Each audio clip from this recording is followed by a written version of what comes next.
देखा नजरिया में मैं आशीष आत्रे आपका स्वागत करता हूं। एक कामकाजी बंदे को क्या चाहिए? एक चिल डेस्टिनेशन, सन सोक्ड बीच, कोंकण थाली और laid back lifestyle.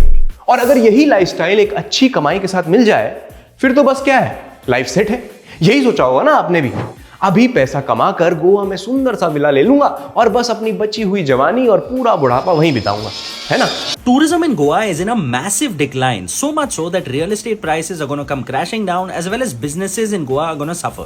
10 years ago, Goa used to get about 11.5 million tourists in a year, out of which 50% were practically foreigners. However, look at 2019, 8.5 million foreign tourists. And just in 4 years, last year, it is reduced to 1.5 million tourists. You know, all these foreign tourists are actually going to other Southeast Asian destinations. हाँ, real estate market में बीते कई सालों में Goa talk of the urban town बना हुआ है। लेकिन क्या ये 2024 में उतना ही प्रॉमिसिंग है जितना कई सारे यूट्यूबर्स और प्रॉपर्टी एक्सपर्ट्स क्लेम कर रहे हैं? जी नहीं, बिल्कुल नहीं। अगर आप अपनी खून पसीने की कमाई गोवा प्रॉपर्टी में लगाने का सोच रहे हैं तो पहले मेरा नजरिया सुन लीजिए, उसके बाद जो मन में आए वो कीजिए। ये देख रहे हैं आप, बीते 5 सालों में ही आसागांव, वगाटोर, कलंगूट, अंजुना जैसे प्रीमियम लोकेशंस पर प्रॉपर्टी प्राइसेस लगभग दुगने हो गए। इतना कम टाइम में इतना प्रॉपर्टी अप्रिसिएशन मैंने तो कहीं नहीं देखा। जब मैंने गहराई से रिसर्च की तो मेरे हिसाब से मोटा मोटा इसके पीछे 3 जरूरी रीजंस निकले। तीसरा, कोविड। वर्क फ्रॉम होम के चलते कई सारे प्रोफेशनल्स उस दौरान गोवा हॉलिडे लोकेशंस पर खुशी खुशी काम डिलीवर कर पा रहे थे विद रियली गुड प्रोडक्टिविटी।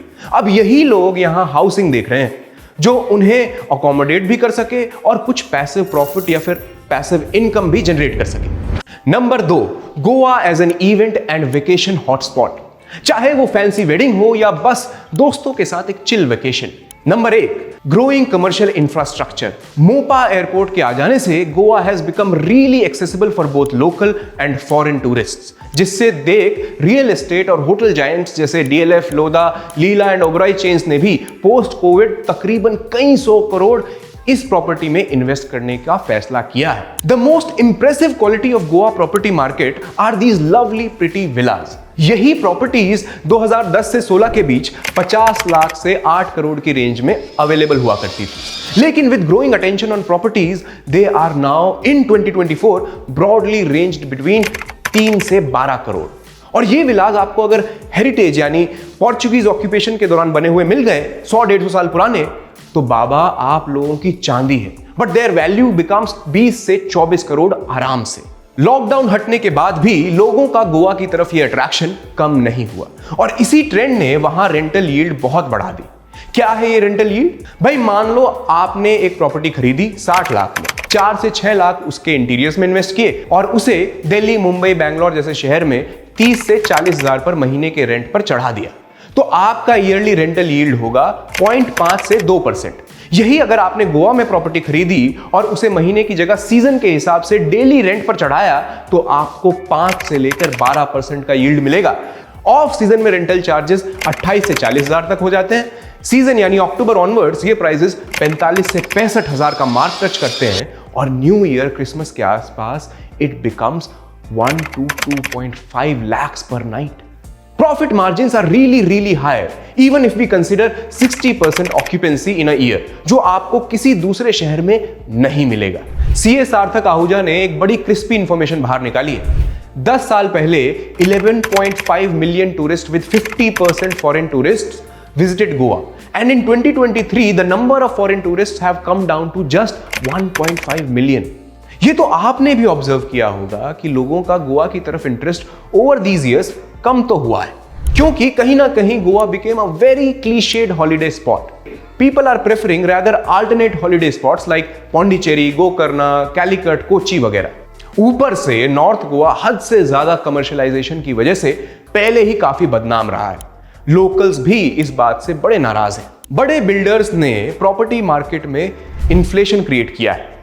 माना कि गोवा एक वक्त पर प्रॉपर्टी के मामले में गोल्ड था, जिसके ओवर एक्सप्लॉयटेशन के चलते अब मुझे लगता है कि बाजी पलट चुकी है। मेरा सिक्स सेंस कह रहा है कि कहीं ऐसा तो नहीं है कि प्रॉपर्टी को तो इतना खड़ा कर दिया है लेकिन बायर्स अब इन लोगों को नहीं मिल रहे हैं, जिसके चलते सोशल मीडिया पर गोवा प्रॉपर्टी मार्केट को बूमिंग और रिच बताया जा रहा है। बिल्डर्स कई प्रॉपर्टी मैनेजर्स के साथ मिलकर कई सारे कॉम्बो डील्स भी प्रपोज कर रहे हैं, जो आपकी प्रॉपर्टी को मैनेज कर कर उससे प्रॉफिट निकालेंगे और एक बड़ा शेयर खुद रख लेंगे, which is again a shady deal according to me. मेरा इरादा आपको डराने का बिल्कुल नहीं है, लेकिन आपको सतर्क करने का है। अगर आप सीरियसली प्रॉपर्टी खरीदना चाह ही रहे हैं तो मैं कहूंगा कि खुद थोड़ा फुटवर्क कीजिए। पहले समझिए कि आप प्रॉपर्टी क्यों खरीदना चाह रहे हैं, as a second home, as a passive income source, या a mix of both. Once you have decided that, then make sure जो लोकेशन आप नैरो डाउन कर रहे हैं उसके आसपास का माहौल क्या है। आई मीन वहां गवर्नमेंट रेगुलेशंस क्या है, वहां लोकल्स का क्या टेक है और बाकी प्लेयर्स कौन है। प्राइस डिस्कवरी खुद करो rather than going behind a Dalal.